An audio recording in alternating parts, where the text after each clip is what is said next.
Informed Sources is made possible in part by Susie and Pierre G. Villery. Quiet on the set. Soon we will all be more informed. We appreciate learning more of our region's news and public affairs. Cameras rolling. This program is brought to you in part by the Eugenie and Joseph Jones Family Foundation, a local foundation proud to support education, the arts, and culture in the greater New Orleans area.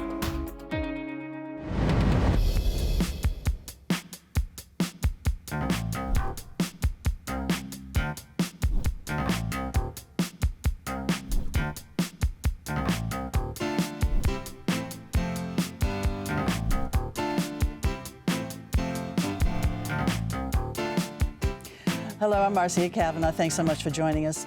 Well, it's been said that laughter is the best medicine. That may not always be true, but at least it doesn't require us to wear a face mask. And this, our end of the year show, we'll look at some of the political cartoons that made us laugh, or at least to think harder about the news. And joining us is Walt Handelsman, two-time Pulitzer Prize winner and editorial cartoonist for the Times-Picayune, the New Orleans Advocate. Thank you so much for being here. It's going to be a great show, I know. So we're going to look at his picks for the newspaper's top local and national news cartoons, as well as some winning results when readers were asked to provide captions. And in the end, we hope that all of us are left clear-eyed and sneeze-free, as well as entertained. And of course, joining me too here at the table is Errol, Laborde, who's the producer of Informed Sources. So, Walt, we did this with you last year, and everybody just loved it. So we said, we got to get him back, do it again, and take a look at this year. But first, we just want to remind people a little bit about your background. You're at the newspaper of the Times-Picayune, the New Orleans Advocate now, have been for a while, but you had worked in other places too. Tell us sort of a bit about your background. I started drawing cartoons in my hometown of Baltimore, and eventually, as quite a young cartoonist, I got a full-time job in Scranton, Pennsylvania. And in 1989, I was hired by the Times-Picayune. So I moved down here, and the family developed here. And in 2001, I was offered a job in New York at Newsday, which was difficult to leave New Orleans, but it was a huge paper and a great opportunity. And my parents were also still living in Baltimore at the time and older, so it was a great time to be with them. And so we were in New York for 12 years. And when the Times-Picayune began imploding, and John Georges purchased the Advocate and opened a daily newspaper back in New Orleans, I got a call and they said, would you like to come back to New Orleans? And I did, and the whole family did. So came back 10 years ago this month. Well, we sure are glad that you came back here because there's a lot for you to have mulled over, considered, observed, and presented to us so that we could also get a chuckle out of good and bad. It's been really, really great. Oh, there are endless topics down here. Really. So nationally. When did you realize that this is what you were? This is what you were going to do? I got a degree in advertising in college, but I always kind of dabbled in cartooning and didn't really have the discipline to sit down and come up with a whole concept and punchline. And eventually, once I got a job in advertising, I started trying to do cartooning at home. And I worked basically every night after work. I would come in and I drew these gigantic cartoons, and they were really terrible, but they were my first ones. And eventually I was able to get a few weekly newspapers in Baltimore to run them. And that was kind of what got me started. Okay. Well, let's see what you thought of this year. Just sort of before we go into these cartoons, your overall assessment of the year as a cartoonist and the issues that you dealt with. I mean, every year has its ups and downs. I think the country obviously is so divided that it's becoming and is a challenge to draw cartoons that sort of hit that spot where everyone can agree that this was absurd or this was crazy. But when you live in New Orleans and when you live in Louisiana, there are always so many topics that affect everyone. I try and do a lot of local cartoons as well as national cartoons. And I just think overall, it's hard to say how the year was. The year has ups and downs, let's put it that way. Some crazy stuff happened and some decent stuff happened. Yeah, okay, so we're going to find out what happened through Walt's eyes. First, we're going to take a look at those local issues. So coming up first is something that we've been talking a lot about, and unfortunately it's an issue that's not going away but needs to be tackled. And let's take a look and see what it is. There you go. Well, I've done a lot of cartoons about insurance rates here, a lot. And that is a topic that everyone has something to do with. You know, everyone is sort of involved in this and being affected by it. And so this was one of my favorites of the year in terms of just the visual elements of it. We're all, you know, metaphorically or sometimes realistically underwater, and trying to get to an insurance rate that we can afford has become more and more challenging. It's very, very scary, depressing, unsettling. Yeah, it really is. Affects everyone. And taking a look at that house on stilts, I mean, that's what we're all thinking we may have to do down the line to keep our heads above water. There's supposed to be a couple of sharks in the water too, you know. So yeah. I mean, it's not an easy situation for us. Okay, let's move on to another one that really was a big issue for us this year: the heat. So yeah, this year it's always hot here, and we know that, but we don't often experience the kind of drought that we did, and the extreme temperatures, and you know, swamp fires, and it was just crazy. So I came up with this cartoon. I think it was probably in the middle of the summer, just a way of pointing out something that's local. We boil crabs here, and at the same time humorous, but also kind of funny and scary. And yeah, right. But definitely humorous, yeah, seeing those crabs already boiled as the crabber is pulling the basket there out of the water. I mean, because we really did have some record-breaking heat this year. Just crazy. Which gives you pause, you know? I wonder about next summer. We'll see what happens. But I don't remember a summer where it wasn't raining every day, 4 or 5 times a week, a nice heavy rain. All our plants were dying, and it was just brutally, brutally hot. So we all experienced that. Yeah, I know. My lawn now is really dirt, not so much a lawn anymore. All right, certainly the New Orleans mayor, LaToya Cantrell, had her fair share of stories this year, too. The mayor was in the news a lot. And one of the things that, you know, really was aggravating to everyone that lived in the city was the amount of traveling that she did. There was a whole dust up about traveling and pushing back on paying back for first-class tickets. And that was bad enough. But then it happened over and over again as if, you know, she either didn't care or just had a tin ear on that issue.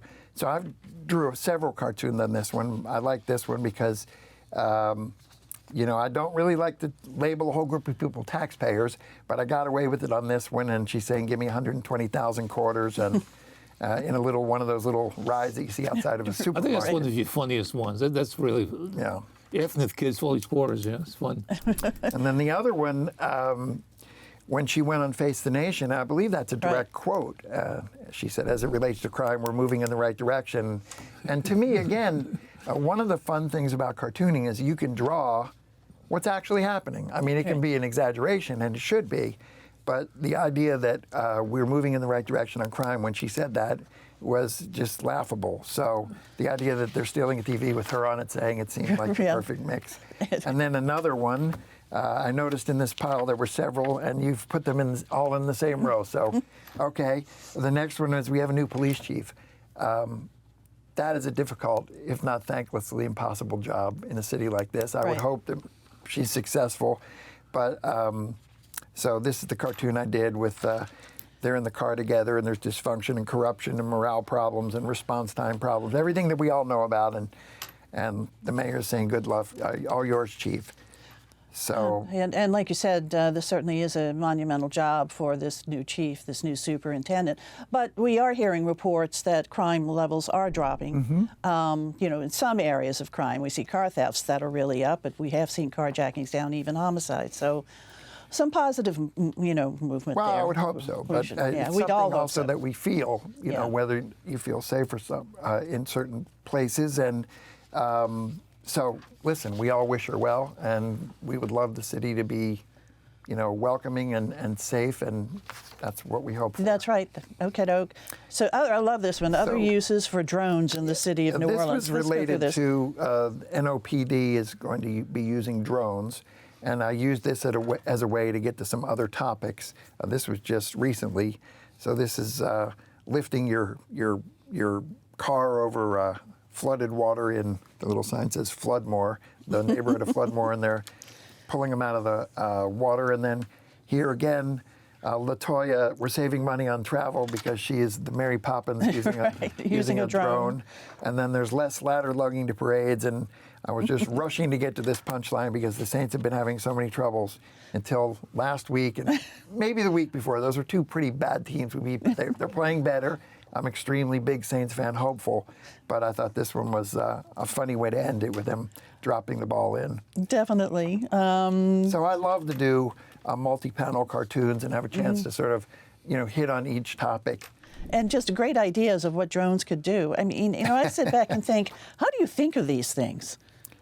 I wish I could tell you. I think my day would be a lot easier if I could just time to think of stuff and it comes out. But basically, it's just, starting with a blank sheet of paper and reading the news, seeing what's in the news, either locally or nationally, and trying to figure out what's my opinion on a piece, or is this a day where I want to make fun of some lighthearted stuff? Is it something that's very serious? I mean, there are a lot of serious topics, especially nationally and internationally. So just sort of let it happen and hope for the best, hope something comes to me. And usually I'll then send 2 or 3 rough sketches to my editor, and we'll pick a cartoon for the next day's paper. Yeah. Okay, let's take a look at the next one.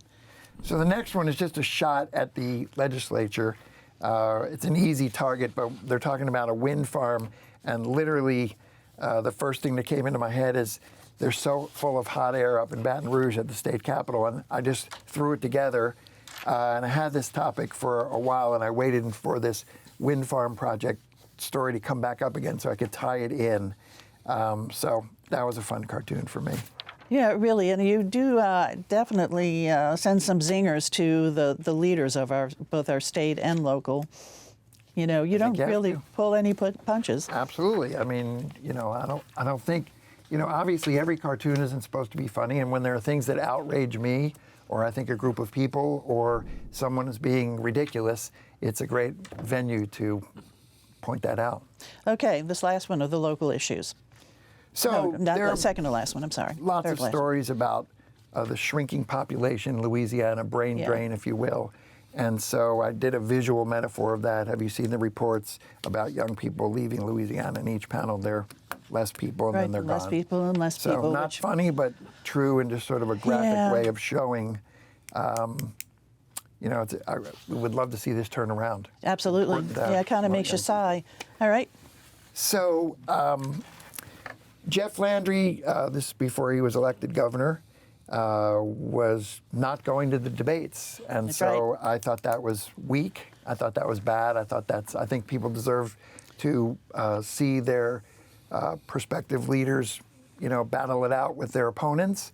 And this has become a thing now. Donald Trump is not going to debates because I think if you're way ahead in the polls, you see no plus side to it. But I enjoyed drawing this cartoon. I'm sure there will be lots more cartoons about the new administration. I think so too in this coming year. Forward. All right, back to the Saints one more time. So the Saints, I've drawn so many positive, fun cartoons when the Saints were doing well. And then this year it's been the opposite. And this cartoon was drawn a few weeks ago, right when sort of holiday sales were starting. And this is after they lost to the Falcons. And I mean, as I said, I'm a huge Saints fan. I watch games with Saints fans.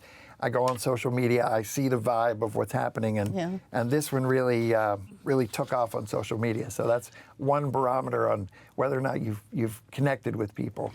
And probably a large element of truth to it. I would bet there were some damaged TVs around from pure frustration. It can be frustrating. Like you said, you read, you actually, you pay attention to the news, but you're sort of reading the mood too, aren't you? In many cartoons like that, on cartoons about weather, on things that you wouldn't read in the newspaper, things where you're experiencing it with other people, anger, frustration, or weather, and in particular storms, where everyone is experiencing the same thing. Right.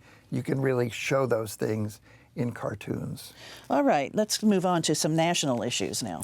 So the national issues, the classified documents issue really went from being a Trump issue to spinning into both Trump had them and Biden had them and ex-presidents had them. So I did this cartoon where kids are in a collectibles, like a little store, and at the end your eye circles around and you see they're looking at classified documents.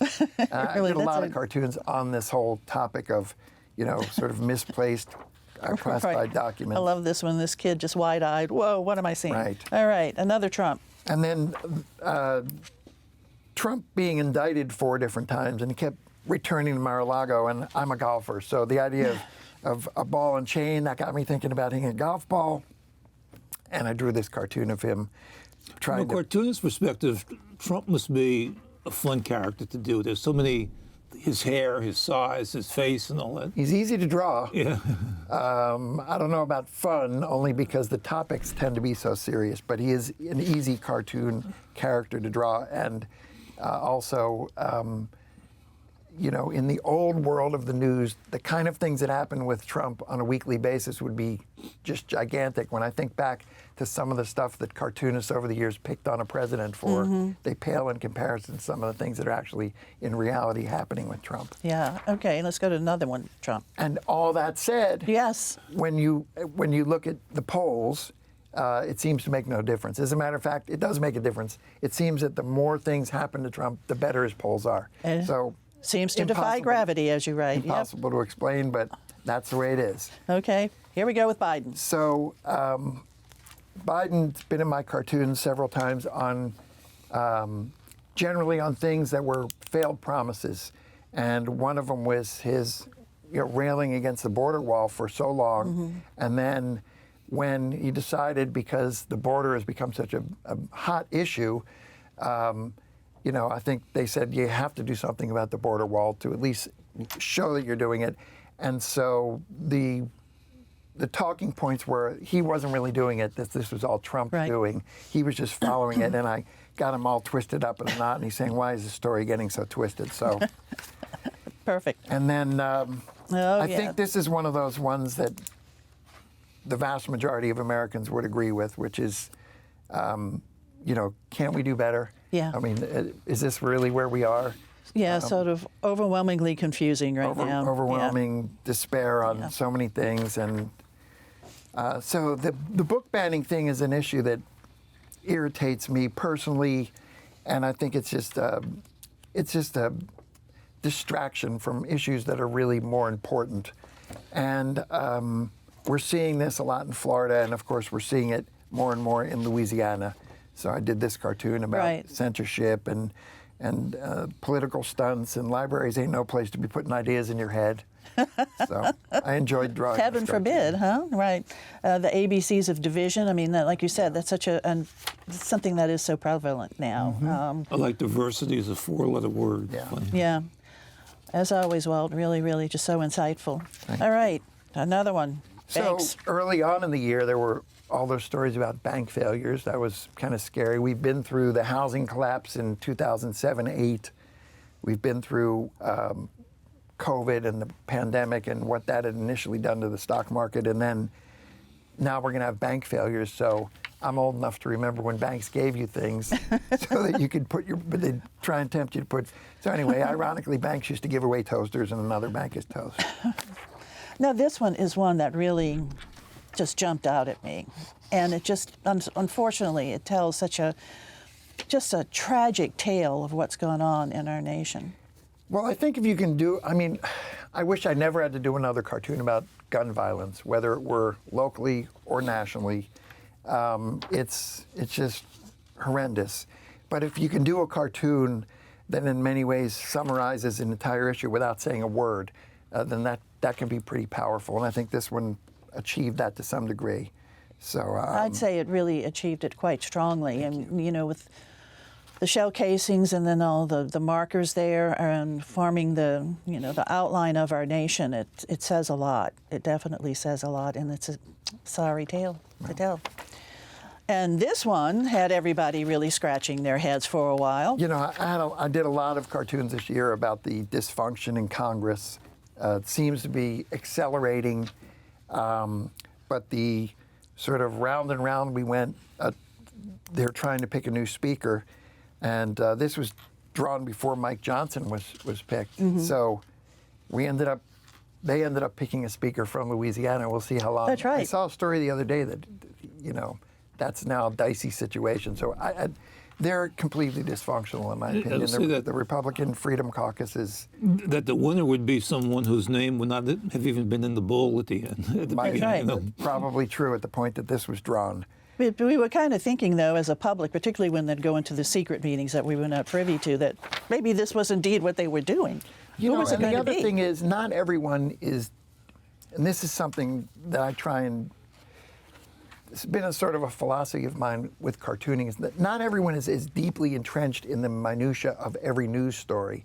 And it's gotten worse over time. I mean, when everyone shared the same news and the same Right. newspapers and 3 or 4 news channels, it was a little more certain that people were following specific things. But nobody is that deeply into it except news people and some news junkies. So these kind of cartoons where I'm not specifying names and a sort of general feeling of what we're going through are things that I like, because that is a sense of where we're at without getting too deeply into the weeds and confusing the issue. But it makes you think. Definitely does make us think. These cartoons make us smile. Will make us smile. Make us think too. Okay, here's the last one for our local issues. This cartoon was drawn National. obviously around Thanksgiving, dealing with the Israeli war in Gaza and also Ukraine, and just kind of a quasi-touching cartoon. I would say very touching, but it's so cartoony that it's not.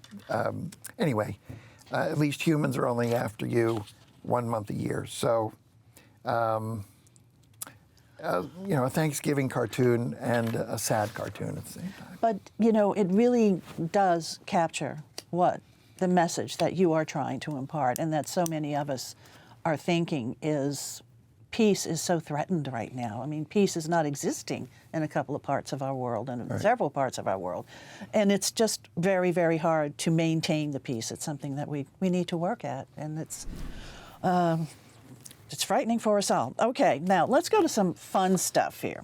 You started, when did you all start this, of having the public fill in the blanks? Well, there are lots of cartoonists that have done this in the past. I didn't make it up. It's something that's been done in the New Yorker for years. I started a caption contest in New York at Newsday, and we had some responses. And when I came back here, I said to Peter Kovacs, who was the editor at the time, we could try this here, because we all know that Louisianans are great personalities, they're characters, and they're not shy about their sense of humor.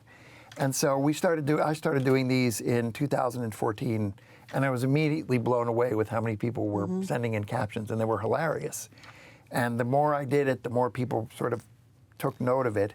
And so now it's so popular, it's so much fun. And you know, we get hundreds and hundreds of entries. And so the way it works literally is I think of an idea that is either related to Louisiana or not, and I draw the cartoon. I don't have to think of a punchline, so it's fun to draw. And then the emails come in, and I read them throughout the week. I used to wait, and the deadline's Thursday at midnight. I used to wait until Thursday. That was a big mistake, because I'd come to my computer and there were 800 emails. So I start reading them Monday or Tuesday and print out the ones that I think are going to be a finalist. And then on Thursday at midnight, that's when it ends, and my wife and I sit in the living room and go over 30 or 40 or 50 of the best ones, and we try and pare it down to 30 finalists and 1 winner. And here we're going to take a look at a couple here right now. We're looking at this one. Let's take a look at what the winner is. So the winner was, and to think that the other squad is going to Idaho. So I thought that was really funny. I mean, what's in Idaho? We're in Louisiana, and here's all this great food. And I really like them when they're kind of completely off the wall. We always get repetitive ones. It even says it in the instructions. They're going to be literally the same exact punchlines sent in. And the thing he's referring to, though, is the food, the jambalaya, the gumbo, and the poor boys. And so, which Idaho got, you know? So. Right. But I really like when they go sort of way off base, or if a lot of people have the same punchline, but they've come up with the best wording, and it just works perfectly, which I think happened in this one, which is the one I did right around Thanksgiving. And it's just a turkey dressed up as a person. He's holding a glass of wine and walking into the room. And the winner was, I think Grandma got a little confused when we asked her to dress the turkey for dinner. So I had a lot of them about turkey dressing. But this one just, I mean, if you look at the picture, it just works perfectly. Yeah, It I mean, really that works. the turkey is just such a cool guy walking into the room, isn't he? Yeah. And then last week, before the Saints game, they won. They've won 2 games now, which is awesome. Right. But I felt like we all needed to go to a support group. So I drew this cartoon, and I knew, and we just had so many entries. And then this one came, and this person came up with, and I just gave away all my paper bags for recycling, which I could have pointed out. Sometimes the recycling doesn't work. You might want to go out and see if it's still in the can. Right. That's another thing that irritates me. And of course, that harks back to Buddy D and his what was it? The Aints, when wearing a paper bag over your head. When you go I've to got the a lot yeah. of rough sketches. Luckily, I've not had to use them. If this season had continued to spiral, I had some paper bag cartoons. We don't want to see them. I don't We want really to tease don't. them because I may have to use them at another point. Hopefully not this year. Hopefully not. But Hopefully they're, not. Well, all of those are just really just so wonderful. And you are a cartoonist. There are other ones, political cartoonists. There's just something special about you guys. What is it? What makes a political cartoonist? I mean, to me, it's I look at something serious and I immediately think of something that's sort of ironic or funny about it. I think there's so many serious things in the world. So cartooning offers a chance to be lighthearted about something, but it also offers an opportunity to be very deadly serious or emotional about something that we're all sharing. So it has so many elements to it. And it's just great to be able to do that, and to do it in Louisiana, in particular in New Orleans, where people have a great sense of humor and there's that sense of community, which is really why I wanted to come back here when the paper again became a daily newspaper. Right. I thought that they deserved a daily newspaper, and I thought they would enjoy having cartoons about what's going on here. I think there's a famous line with the boss Tweed, who ran the Tammany ring in New York, and the newspapers are just tearing up apart the editorials. And someone says, "How can you stay in all these editorials?" I don't mind that. People can't read, but it's those cartoons that bother me, you know. Right. Exactly. If you look at the screen right now, we see a drawing of Walt Handelsman. Do you work that furiously and fast? Well, this is from the blow up of the cover of my last book, which was called "I'm Drawing as Fast as I Can," which was related to the speed of the news cycle and so on and so forth. But I do have to draw fast because my deadline is every day at 5 o'clock. So when I start with a blank sheet of paper, I better have something, at least an idea, by noon or 1 o'clock, because then I only have 3 or 4 hours to get it all drawn and colored and sent in. You make it seem so easy, and we really thank you for everything that you do, and keep us smiling and keep us thinking. Thanks a lot, Walt, for joining us here and for this wonderful conversation. Appreciate it. Thank you so much. And thank you guys for watching, and have a very happy, safe New Year, and we'll see you again next week for Informed Sources. Have a good evening. Informed Sources is made possible in part by Susie and Pierre G. Villery. Public television is our passion. With so much content that WYES broadcasts and presents online, we are quite entertained and highly informed. Please join us in supporting WYES.